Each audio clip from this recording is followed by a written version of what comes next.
Hey guys, greetings from Sierra Leone. Take in that view.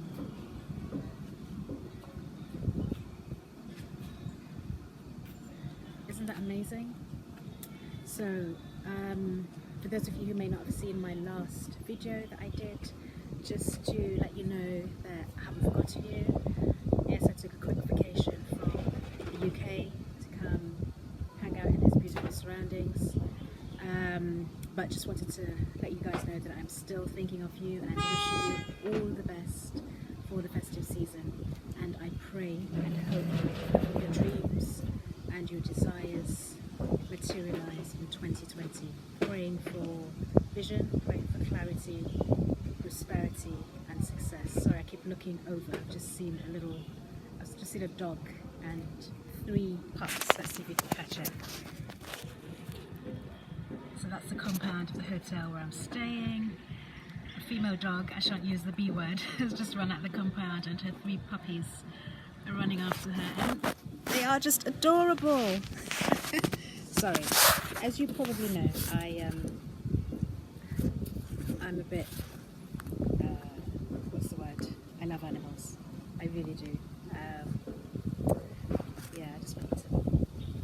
I mean, can you guys see the mountains in the background? So just a very, very quick history. The mountains that you see here in this beautiful country, Sierra Leone, are very symbolic because that is how Sierra Leone got its name. Back in, and forgive the haphazard filming today, clearly this is just a kind of on the road, quick pit stop to say hi to you guys.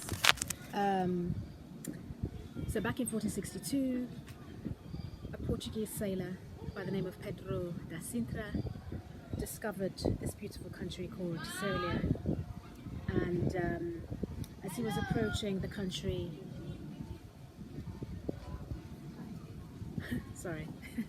as he was approaching the country at night time, he saw the outline of those mountains, the rugged outline of the mountains, which reminded him of a lion lying down.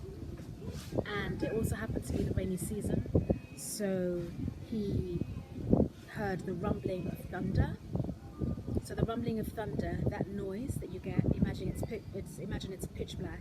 He's on his boat. He's about discovering the world. That's what the Portuguese and most of the Europeans did back then. And he imagined lion mountains. That's what sprang to mind because he heard the rumbling of thunder. It reminded him of the roar of a lion. So lion mountains in Portuguese, Sierra Leoa, and in English that means Sierra Leone. Bit of history for you. Don't believe me? Google it. Okay, but yes, as you know, I've been on my little journey giving my history with endometriosis from many years back, and I wanted to shoot some videos while I was out here, just for a change of scene, you know, and I brought some props with me. Props in the acting world, you know, props are there to aid you, to illustrate a point, etc, etc. In this case, my props would be on the journey, particularly when I was recovering from surgery, the many operations that I had, and the many complications that I suffered. I needed certain medical aids.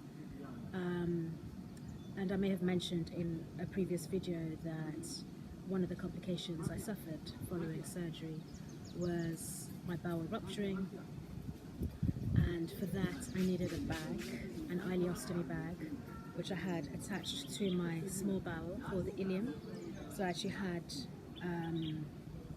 you probably just see in the camera there, around this part here, I've actually got a scar there, which I can probably show you, so you can probably just see a peek of it. I don't know how bad the sunlight is, but you might be able to see the scar. So right there was where a bag was attached, an ileostomy bag it was called. So effectively, my bowels were disabled, and that was how my body was actually getting rid of waste. So that was complication number 1. Complication number 2 was I went into something called urine retention. some of you may or may not be aware of these, what's the word? Yeah, complications and side effects of surgery. Because what happens is when you have an operation, typically the surgeon goes in and cuts and plays around with your internal organs. That wasn't meant to be. God made you a certain way, and when man goes in, and for the most part we're blessed that, you know, surgery will be a success, but unfortunately there are in some instances, on a small scale, you will have things going wrong. So unfortunately for me, those are one of the things that went wrong. My bowels, part of my bowel was cut and joined back together again, because that's where the endo had spread onto, so that had to be taken away. It was joined back together again, and unfortunately that bit where it was joined to the surgery ruptured.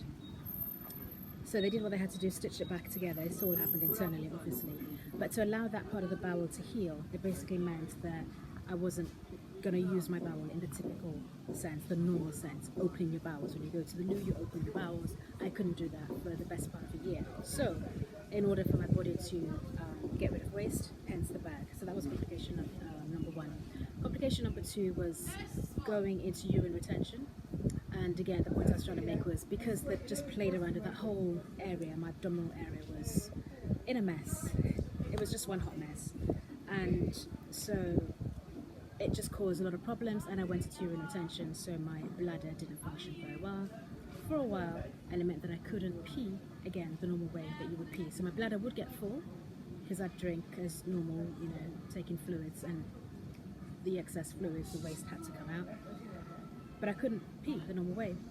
So I had to be catheterized. So while I was in hospital, again, I had another bag strapped to my leg, and the catheter was inserted into my urethra, which is the way through which you are able to pass water. When I had to leave hospital now, when I was discharged, having this bag strapped to your leg is not ideal for a number of reasons. It could cause a whole host of problems. Hang on one second.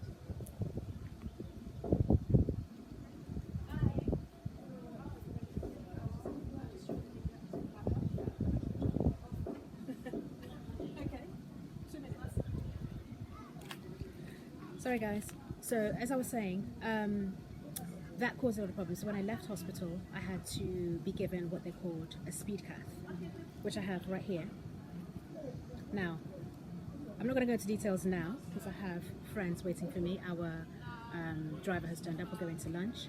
But the next video I shoot, I will go into a bit more detail and explain how this was part of my life for the best part of a year or so.